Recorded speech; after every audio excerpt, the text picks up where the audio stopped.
Cuando Adolf Hitler alcanzó la Cancillería el 30 de enero de 1933 y se proclamó Führer del Tercer Reich, ordenó al Reichsführer de las SS, Heinrich Himmler, la creación de una especie de guardia pretoriana que ejerciese funciones de escolta y protección a su persona. Encomendada la tarea al Gruppenführer Sepp Dietrich, fueron seleccionados 120 voluntarios del Stoßtrupp Adolf Hitler, los cuales recibieron un entrenamiento militar especial antes de agruparse en la SS Stabswache. Sepp Dietrich era un antiguo miembro de una organización radical de derecha llamada Stahlhelm. Tras su paso por las SA y su servicio en la sede de Múnich, Dietrich renunció a la SA y se unió al Partido Nacionalsocialista en 1923, el cual fue prohibido en Alemania tras el intento fallido de tomar el control del gobierno de Baviera, conocido como el Putsch. Durante los siguientes 3 años, Dietrich estuvo básicamente desempleado, desempeñando pequeños trabajos ocasionales en Múnich.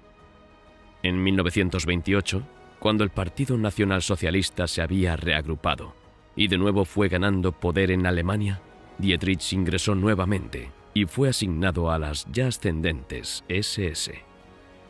Se unió a la SS el 1 de agosto de 1928 y fue designado como SS-Führer en la sede nacional del partido en Múnich.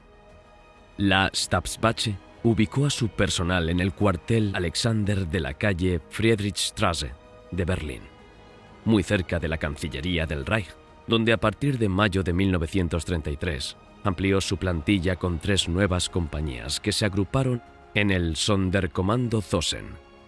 Dichas unidades, que fueron previamente adiestradas por comisarios de la Gendarmería y oficiales del Ejército de la República de Weimar, se dedicaron a abortar misiones antiterroristas y a disolver eventuales manifestaciones de grupos revolucionarios de izquierda.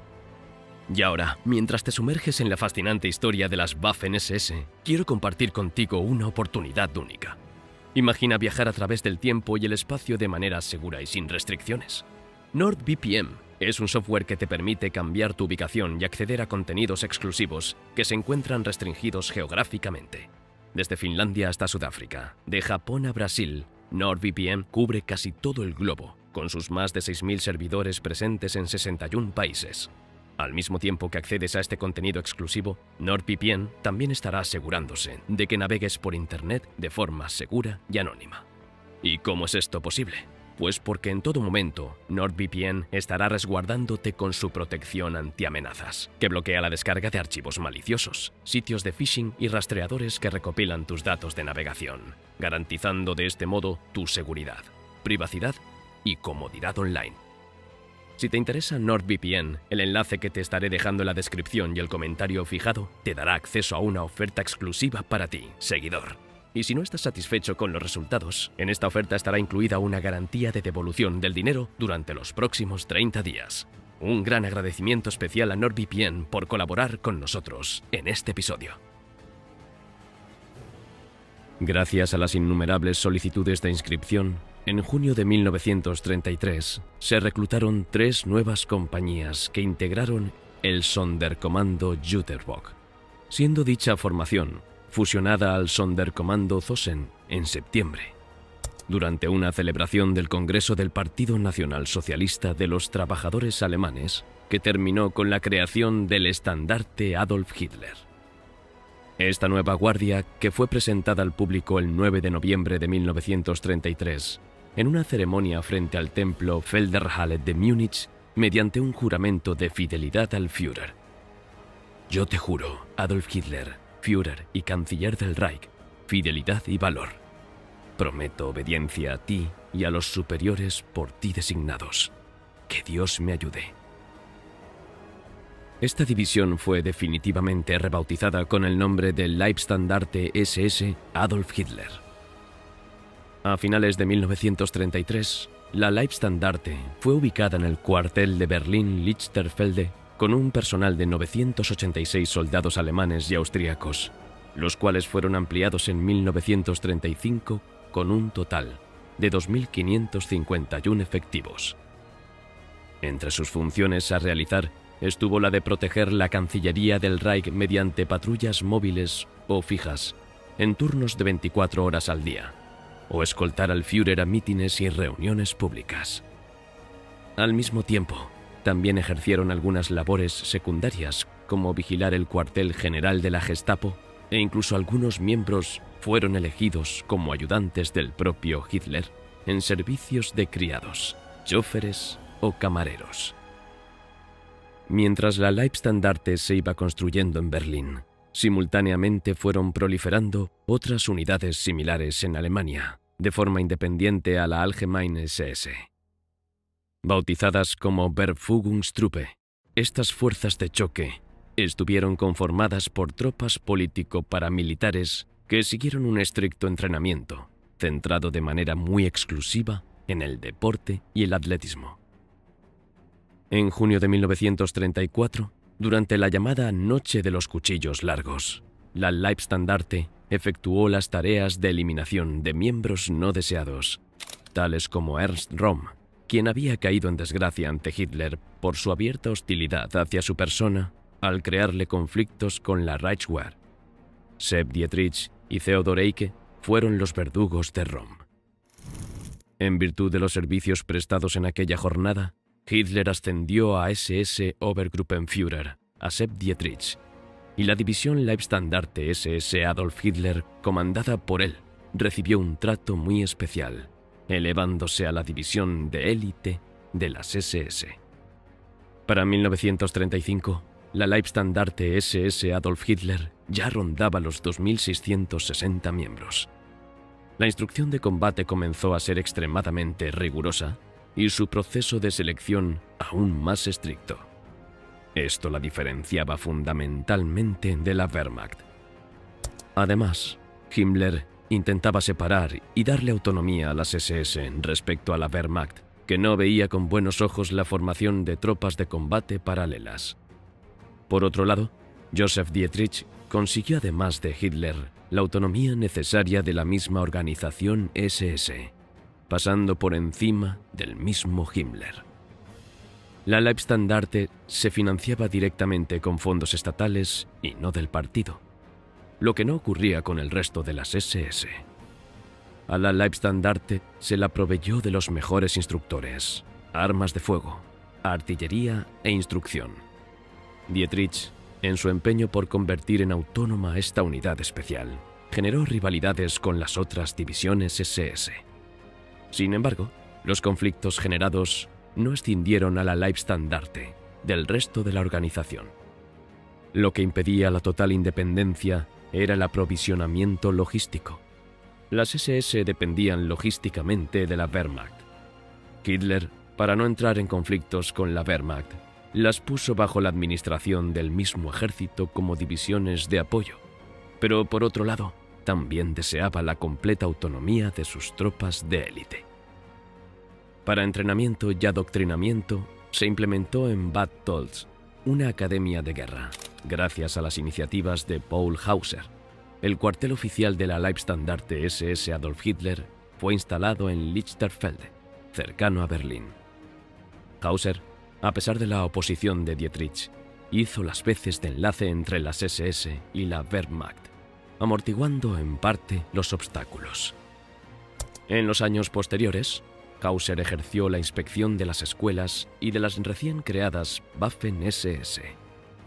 Pronto fue conocido por sus alumnos y camaradas de armas como un brillante conductor, afable, ecuánime, bien predispuesto a todo, pero enérgico, aceptando el nombre de Papá Hauser, título que conservaría hasta su muerte. En la selección de individuos para la Leibstandarte se exigía una serie de requisitos que no todos podían satisfacer. Dichos requisitos, fijados por Himmler, eran tener su certificado de arianismo debidamente rubricado por la firma de Himmler. La estatura mínima era de 1,78. Aptitudes físicas e intelectuales superiores a la media. Apariencia física acorde a los cánones de Walter Darré. En general, el soldado de la Leibstandarte SS se consideraba superior al soldado de la Wehrmacht, tanto en aptitudes físicas como en la capacidad militar. Todo recluta permanecía en el estado de novato hasta que aprobara los cursos de adoctrinamiento ideológico, de infantería y blindados, todos ellos en escuelas SS.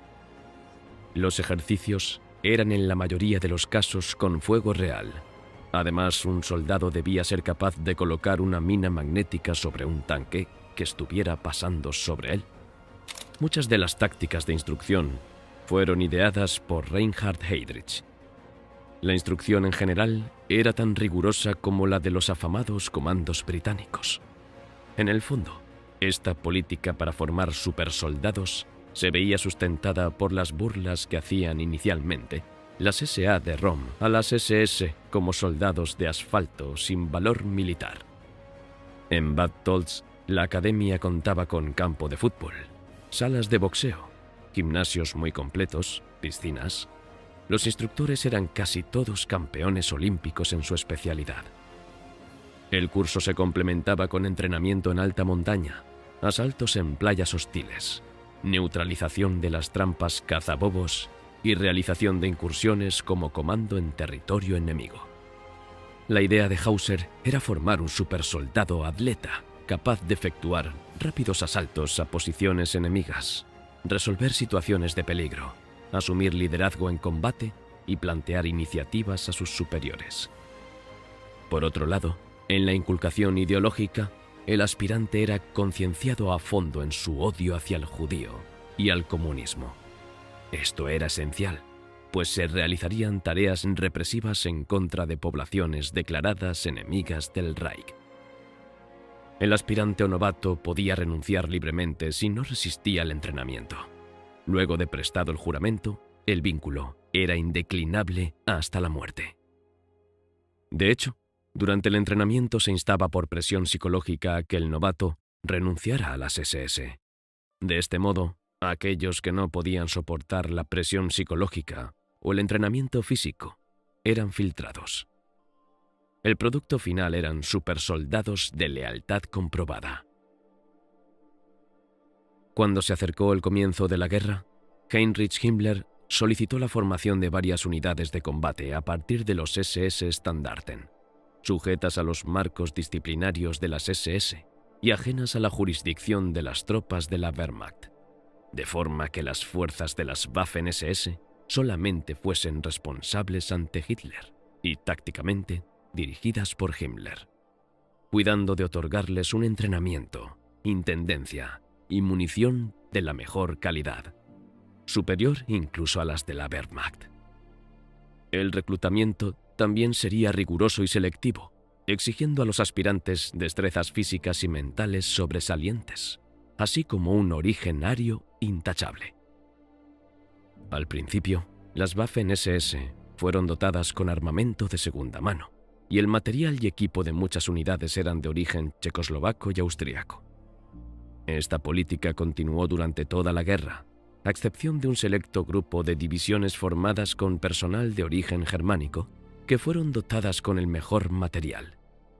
La mayor parte del material y equipo de mejor calidad fue destinado también a equipar otras divisiones de élite de la Wehrmacht, como la Panzergrenadier-Division Großdeutschland, la 130 Panzer Lehr Division y la División Hermann Göring de la Luftwaffe.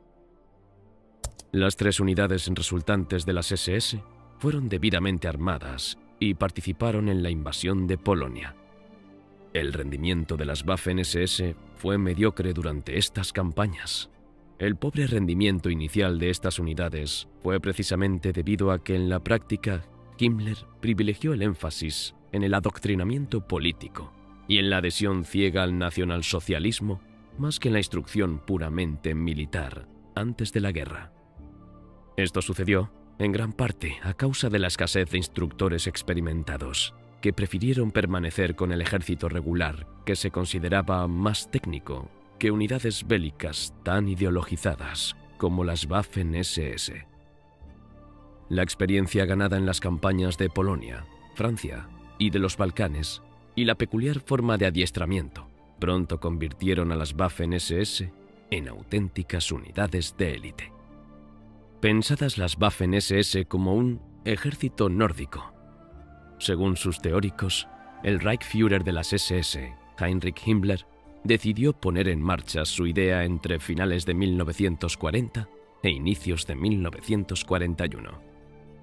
Fue así como nació el proyecto de las Legiones Nórdicas, integradas por voluntarios extranjeros de raza nórdica o escandinava procedentes de las ocupadas Noruega, Dinamarca, Holanda y la parte de Flandes en Bélgica, e incluso de las neutrales Suiza y Suecia, o la cobeligerante Finlandia. Entre las unidades más famosas estuvieron la Legión Noruega Norwegen, compuesta por voluntarios noruegos, el cuerpo danés Freikorps Danmark, por daneses, la Legión holandesa Nederlande, por holandeses, la Legión flamenca Flandern, por belgas flamencos, y la tercera compañía SS de granaderos sueca por suecos, las cuales se acabaron fusionando en la 11ª División SS de Granaderos Nordland. Simultáneamente, se crearon nuevas formaciones mixtas de alemanes con nórdicos y escandinavos, como la 5ª División SS Panzer Viking, al mando del general Felix Steiner, o la 6ª División SS de Montaña Nord, que incluyó algunos esquiadores finlandeses. No obstante, también se continuó con la organización de fuerzas exclusivamente alemanas, como la ampliación de la división SS Bergfugdung en la 2ª División SS Panzer das Reich, liderada por el general Paul Hauser. De haber terminado la Segunda Guerra Mundial entre 1940 y 1941, tal y como esperaban las altas esferas del Tercer Reich, las Waffen-SS habrían sido un ejército puramente ario y nórdico, como inicialmente habían planteado sus impulsores.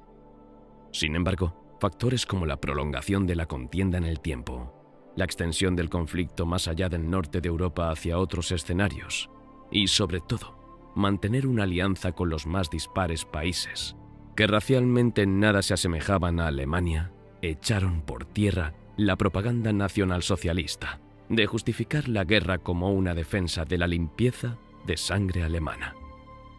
De hecho, este inesperado devenir geopolítico de la situación diplomática y estratégica forzó al Tercer Reich a amoldar sus postulados dentro de un mundo que poco a poco se iba globalizando y, por tanto, a las Waffen-SS a ir dejando de lado, de puertas hacia afuera, la doctrina nacionalsocialista e ir incluyendo la mucho más sugestiva doctrina fascista. Gracias a ello, las Waffen-SS dejaron de ser un ejército compuesto de legiones nórdicas para convertirse en un ejército de legiones extranjeras, sin importar la raza, etnia, nacionalidad o religión. Frente Oriental. Cuando el Eje inició la invasión de la Unión Soviética en la Operación Barbarroja, el 22 de junio de 1941, las Waffen-SS por primera vez tendrían una enorme participación, con numerosos efectivos. Según su zona asignada, el despliegue fue el siguiente. El grupo de ejércitos norte incluyó a la 3ª División Totenkopf y a la 4ª División Polizei, el grupo ejércitos centro a la 2ª División Das Reich, el grupo de ejércitos sur a las divisiones Panzer Leibstandarte y Viking, y el grupo de ejércitos finlandés a la 6ª División de Montaña Nord. Operacionalmente, la actuación de las Waffen-SS en la campaña de la Unión Soviética fue muy positiva en todos los sentidos. La 2ª División Panzer Das Reich contribuyó a la destrucción de la Bolsa de Minsk y la posterior conquista en la capital de Bielorrusia, mientras que la 3ª División Panzer Totenkopf fue fundamental en la ocupación de Lituania, Letonia y Estonia, exactamente igual que la 4ª División Polizei en asediar Leningrado. Sin embargo, el mayor éxito lo cosecharon en Ucrania, las 1ª y 5ª Divisiones SS Panzer Leibstandarte y Viking, tras una captura de 500.000 de soldados soviéticos en la Bolsa de Kiev, lo que constituyó la mayor victoria de la historia militar hasta la fecha. Mundializado el conflicto tras el ataque de Japón a Estados Unidos en Pearl Harbor a finales de 1941, las Waffen-SS ampliaron enormemente sus efectivos hasta los 200.000 hombres, de cara a lo que se vislumbraba iba a ser una lucha que consumiría grandes recursos. Así fue como nacieron nuevas formaciones alemanas y de Volksdeutsches, de los Cárpatos, como la 8ª División SS de Caballería Florian Heyer, que combatió en la batalla de Rzhev, o la 9ª División SS Panzer Hohenstaufen, que actuó como fuerza de guarnición en la costa de Francia. En varias ocasiones, las Waffen-SS fueron criticadas por el ejército regular a causa de su indiferencia ante las bajas en el combate. Sin embargo, las divisiones Waffen-SS demostraron ser unas unidades excepcionales y disciplinadas, sobre todo en la Operación Barbarroja, mostrando gran eficiencia en el combate.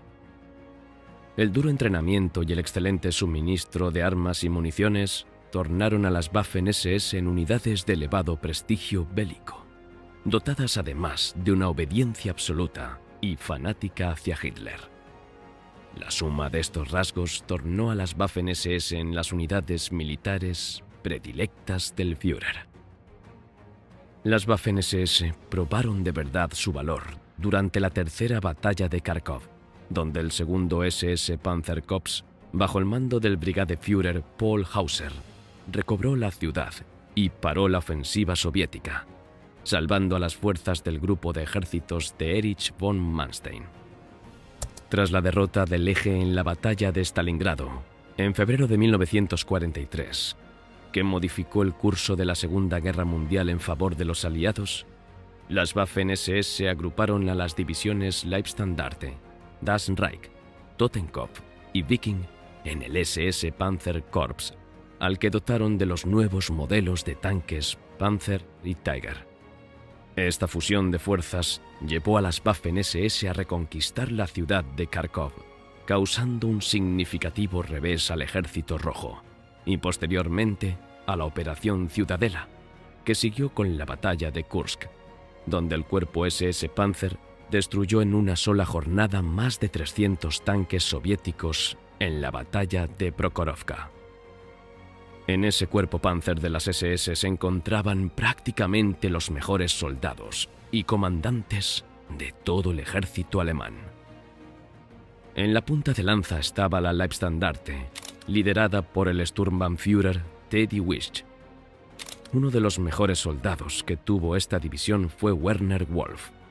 Wolf fue galardonado con la Cruz de Caballero el 7 de agosto de 1943. Mientras servía como ayudante de Joachim Peiper en el 2º Batallón Panzergrenadier de las SS.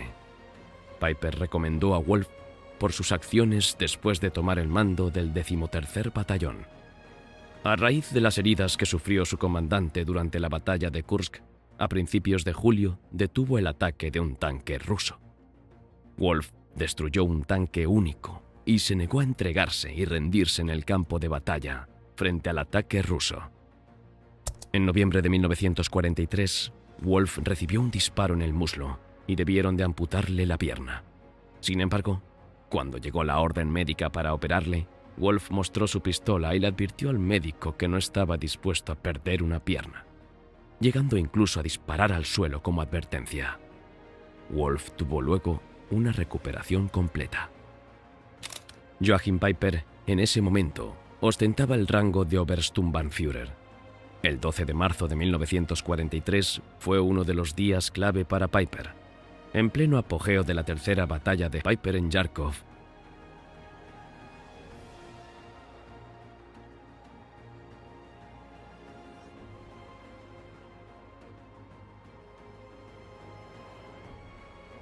Lo que le otorgaría más tarde la Cruz de Caballero de la Cruz de Hierro.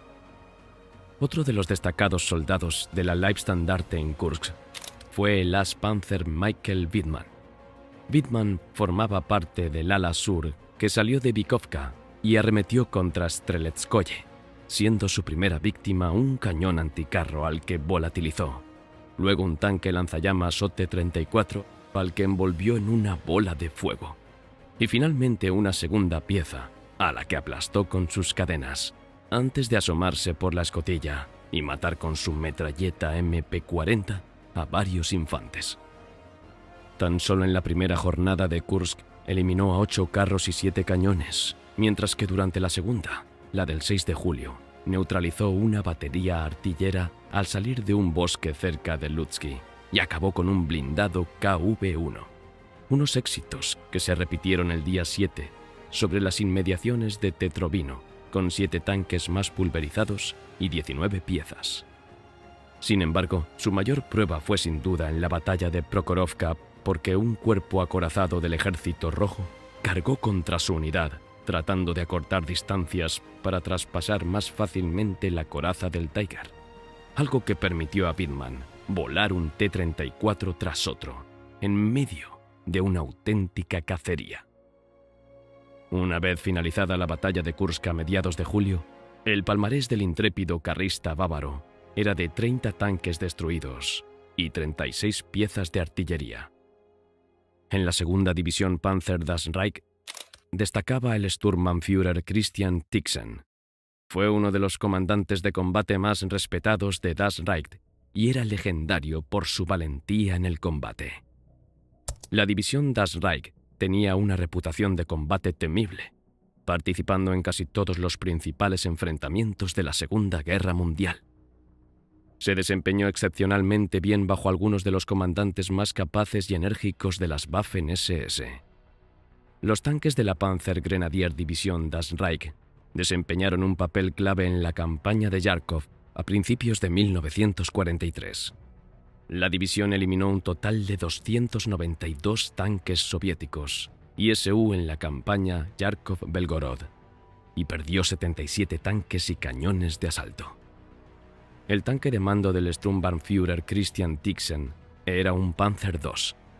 Era un líder inspirador que prefería comandar sus unidades desde la línea del frente en medio de la acción, adaptando tácticas poderosas y feroz con gran rapidez. Christian Tixen recibió la Cruz de Caballero el 31 de marzo de 1943 por su brillante liderazgo del segundo batallón de Das Reich durante los intensos combates de Kharkov. Se convirtió en comandante del segundo regimiento Das Reich en noviembre de 1943. La mayoría de los voluntarios flamencos en la división Das Reich estaban concentrados en este regimiento. En su división también se encontraba el brutal Freiherr von Reitzenstein. Durante este tiempo, el Obersturmbannführer von Reitzenstein se dirigió especialmente en el área al norte de Belgorod el 8 del 7 de 1943. En este día, el Obersturmbannführer von Reitzenstein comandaba el grupo blindado de la división, y su misión era separarse del grueso de su división, orientada hacia el este, y atacada hacia el río Psel, junto con el grupo blindado de la Panzergrenadier Leibstandarte.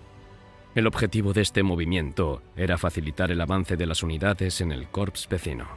Aunque el grupo blindado no pudo reunir todas las fuerzas a tiempo, debido a los intensos combates defensivos que estaban ocurriendo ese mismo día, el Obersturmbannführer von Reitzenstein decidió salir de todos modos, con las tropas disponibles en mano, para dejar suficientes tropas para la batalla defensiva, mientras llevaba a cabo su misión original de golpear a las abrumadoras fuerzas blindadas enemigas que acababan de llegar frente al corps vecino. Esta decisión independiente llevó a un éxito total a pesar de la persistente amenaza en los flancos. Tras duros combates, se destruyeron un total de 53 tanques enemigos y se tomó 10 kilómetros de terreno. Las destacadas acciones personales del comandante del regimiento garantizaron el éxito de esta operación extremadamente difícil. Una posible expansión de este éxito y una operación conjunta con el grupo blindado de la Leibstandarte, que avanzaba de sur a norte, 10 kilómetros más al oeste, fue anulada, ya que el grupo fue llamado de regreso al área principal de la división para ayudar en su precaria batalla defensiva. Desgraciadamente, el desembarco de las tropas anglo-estadounidenses en Sicilia durante la Operación Husky obligó a la intervención de las Waffen-SS en Italia, como hizo la Leibstandarte desarmando a las unidades del ejército italiano, que acababa de cambiarse al bando de los aliados, o la recién creada 16ª División SS de Granaderos Reichsführer. En el otoño de 1943 cubrió la retirada de las tropas alemanas de Cerdeña, Córcega y el sur de la península itálica. Simultáneamente en la Unión Soviética, el cuerpo Panzer de las SS y la nueva 12ª División SS Panzer Hitlerjugend, integrada por adolescentes de las juventudes hitlerianas, continuaron peleando primero en la cabeza de puente del río Kubán, a continuación en la cuenca de los Donets y luego en las orillas del río Dnieper, causando elevadas pérdidas a los rusos, como por ejemplo sucedió en Zitomir. El último aliento, las Waffen-SS. A inicios de 1944, la situación era muy delicada para el eje y por tanto las Waffen-SS tuvieron que sacar el máximo partido a su rendimiento. Uno de los máximos ejemplos de ello fue la batalla de la bolsa de Korsun-Cherkasy, donde las Das Reich y la Viking fueron rescatadas del cerco al que fueron sometidas por el Ejército Rojo gracias a la intervención en última instancia de la División SS, de granaderos belgas al mando del general Léon Degrelle, quien llegó a ser condecorado con la Cruz de Hierro tras sobrevivir a más de 50 combates cuerpo a cuerpo. Simultáneamente en la batalla de Narva, que se libraba en los países bálticos, las unidades SS Nordland, las divisiones SS de granaderos letonas y la división de granaderos de Estonia resistieron heroicamente las embestidas a los soviéticos, provocándoles más de 500.000 bajas a costa de muy pocas propias, lo que salvó al grupo de ejércitos norte de derrumbarse y favoreció el repliegue hacia la península de Curlandia junto al mar Báltico. Únicamente en el Ártico, concretamente en el sector de Laponia, la 6ª División SS de Montaña Nord y el Batallón SS de Esquiadores noruego tuvieron ciertas dificultades en mantener la línea del frente en Finlandia. Al mismo tiempo en Italia, la 16ª División SS de Granaderos Reichsführer y la 29ª División SS de Granaderos italiana rechazaron a las tropas angloamericanas en la batalla de Anzio. Tras la escasez de hombres desde la derrota de Stalingrado, llevó al general Gottlob Berger, un destacado militar de las Waffen-SS que se había dedicado previamente al reclutamiento de extranjeros, a proponer como medida de urgencia la incorporación de los miembros de las juventudes hitlerianas nacidos en 1926 y que por aquel entonces tendrían entre 16 y 17 años. Adolf Hitler quedó cautivado por la propuesta y el 10 de febrero de 1943 aprobó la llamada a filas de 30.000 menores de edad.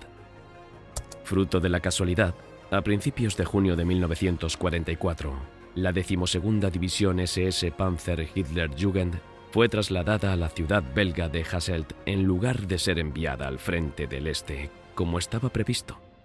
Poco después, cruzó la frontera con Francia para estacionar a sus distintas unidades, compuestas por 20.540 efectivos, 229 tanques, 658 vehículos blindados y 2.000 vehículos a lo largo de las localidades septentrionales de Bernay, Évreux, Chambois y Trun. Aquello sin duda facilitó las cosas cuando se produjo el desembarco de Normandía el 6 de junio, a las 14:30 horas, el día D. La 12ª División SS Panzer Hitlerjugend fue movilizada al completo hacia Caen, ciudad próxima a las playas de Juno y Sword, en donde habían desembarcado fuerzas militares de los ejércitos del Reino Unido y Canadá. Difícil fue el trayecto por parte de la 12ª División SS Panzer Hitlerjugend hacia las playas de Normandía, por culpa de la aviación aliada que se cobró algunas bajas en vehículos, aunque el 12º Batallón de Artillería Antiaérea también se vengó derribando algún que otro aparato. Tampoco los atascos de coches en las carreteras ayudaron, por lo que las vanguardias de la 12ª División SS Panzer Hitlerjugend no alcanzaron Normandía hasta la noche tras establecerse en la localidad de Christod, a 10 kilómetros de Caen. A las 10 horas del 7 de junio, la 12ª División Panzer Hitlerjugend se desplegó entre Christod y Caen con 50 tanques Panzer IV y Panzer, ubicando su cuartel general en lo alto de la torre de la abadía de Ardennes. De manera inesperada, estas fuerzas cayeron por sorpresas sobre el 27º Regimiento Blindado canadiense, al que expulsaron de sus posiciones en la zona tras reconquistar los soldados alemanes Authie, Frankville y Putot en Besán, antes de quedar detenidos cerca de Buron por cañones antitanque enemigos. Durante dicho asalto, los canadienses perdieron 28 tanques y los alemanes solo 5 Panzer IV. Una de las mayores gestas de la 12ª División SS Panzer Hitlerjugend durante la batalla de Caen fue la hazaña que protagonizó el voluntario Emil Durr, de 24 años, el día 26 de junio de 1944 en la localidad de Saint-Mandvier. Todo ocurrió cuando un tanque lanzallamas Churchill Crocodile amenazó su posición, lo que instintivamente hizo que Durr tomara un Panzerfaust y disparase un proyectil que rebotó en su estructura justo antes de que una bala le alcanzase en el pecho. Soportando el dolor, regresó a sus líneas, tomó otro Panzerfaust y disparó contra el carro al que inmovilizó destruyendo sus cadenas, aunque una ráfaga de ametralladora le hirió por segunda vez. Casi desangrándose, Durr se hizo con una mina magnética, colocó la carga sobre el tanque y se marchó, teniendo la mala suerte de que el artefacto se desprendió en el último instante y cayó al suelo. No obstante, Durr no se amedrentó. Regresó al tanque, la dejó nuevamente sobre el blindado y se marchó, siendo por tercera vez herido en las piernas. Afortunadamente, en esta ocasión, la carga explosionó y el tanque Churchill Crocodile resultó destruido. Ese mismo día, Emil Durr moriría desangrado por sus heridas, lo que le valió ser condecorado póstumamente con la Cruz de Caballero de la Cruz de Hierro. Al iniciarse la Operación Bagration, que el Ejército Rojo desencadenó contra Bielorrusia en forma de una ofensiva gigantesca, en junio de 1944, las Waffen-SS fueron víctimas de grandes pérdidas en efectivos en la retirada hacia Polonia. Tampoco en el frente occidental las cosas fueron mejores para las Waffen-SS, porque tras el desembarco de los aliados en Provenza durante la Operación Dragón, se replegaron hacia Alsacia y Lorena, encajando graves bajas. Afortunadamente, las cosas cambiaron a partir de otoño de 1944 en la Operación Market Garden, sobre los Países Bajos, porque las divisiones SS Panzer Hohenstaufen y Frundsberg emboscaron y aniquilaron totalmente a los paracaidistas británicos, estadounidenses y polacos libres sobre las zonas de lanzamiento de Arnhem, Nijmegen y Eindhoven.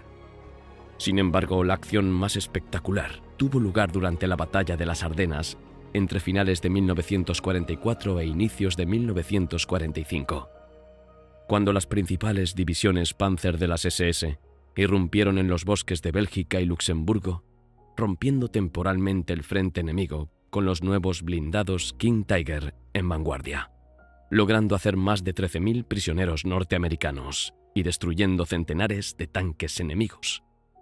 Además de avanzar 100 kilómetros hacia Le Gleize, como hizo el Kampfgruppe SS Piper, liderado por el comandante Joachim Piper, que sería condecorado por la increíble proeza. Sorprendentemente, tras el fracaso en Hungría, Hitler censuró duramente a las Waffen-SS, amenazándolas con ser disueltas y agregadas a otras unidades, ordenando además el retiro de títulos honoríficos. La orden disgustó y no fue cumplida por el comandante del Sexto Ejército Panzer de las SS, el Oberstgruppenführer Joseph Sepp Dietrich, criticando más bien la insistencia de Hitler en lanzar las ya disminuidas Waffen-SS a operaciones casi suicidas. Durante los meses finales de la guerra, Hitler lanzó nuevas críticas contra las Waffen-SS, formadas ahora por numerosos reclutas improvisados tras haber perdido a la mayor parte de sus mejores efectivos. Las atrocidades cometidas por las Waffen-SS en el frente oriental causaron un feroz espíritu de revancha en las fuerzas soviéticas, y por ello los jefes de las divisiones de las SS dispusieron a huir con sus hombres lo antes posible hacia el oeste, donde en mayo de 1945 los supervivientes que lograron huir se rindieron casi por completo a las fuerzas estadounidenses. Como los cuerpos Waffen-SS eran de batalla en campo abierto, varias de sus divisiones fueron consideradas de élite. Estas divisiones fueron caracterizadas por una moral extremadamente alta y una capacidad excelente en el combate, así como estar politizadas en la misión de una cruzada contra el bolchevismo y la defensa de Europa. También fueron beneficiados con frecuencia con el mejor equipo disponible. Hacia el final de la guerra, Las SS disponían de sus propios laboratorios científicos y fábricas de desarrollo tecnológico militar, acaparando el control de las armas secretas. Trágico fue el destino de los combatientes de las Waffen-SS al término de la Segunda Guerra en 1945. Todos aquellos voluntarios que fueron capturados por el Ejército Rojo, como los rusos blancos, letones, húngaros, etc., se los mató inmediatamente o se les deportó a los gulags de Siberia, mientras que aquellos ciudadanos con nacionalidad soviética que fueron capturados por los aliados, como los cosacos, georgianos, armenios, turquestanos o tártaros, se los extraditó forzosamente a la Unión Soviética en la denominada Operación Kilaul, que había sido previamente pactada en la Conferencia de Yalta, por lo que sus víctimas sufrieron el mismo calvario. Simultáneamente en Europa Occidental, se desató una psicosis por parte de las nuevas autoridades y los grupos partisanos que torturaron y asesinaron a cientos de voluntarios franceses, italianos y belgas. Menos suerte tuvieron los estonios, que se rindieron a la resistencia checa en Praga porque fueron quemados vivos en hogueras humanas. Los árabes y africanos que se entregaron a las tropas coloniales francesas fueron fusilados sobre el terreno. O los indios capturados por los ingleses, que hacinaron inhumanamente en las jaulas de un barco de carga, que los llevó hasta la India para ser encerrados en la Fortaleza Roja de Delhi. Respecto a los voluntarios que no fueron asesinados o linchados, sufrieron largas penas de prisión en cárceles y campos de concentración, trabajo esclavo o la privación de derechos civiles. Solamente se salvaron de no ser procesados los alemanes, ucranianos, bielorrusos y suecos.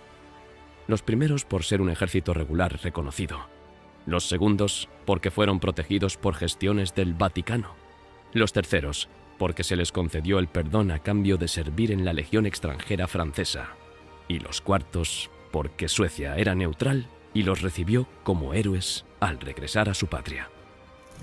Hasta finales del siglo XX, las Waffen-SS pasaron desapercibidas en la historiografía porque todavía la Segunda Guerra Mundial era reciente y aún quedaba bastante información por documentar.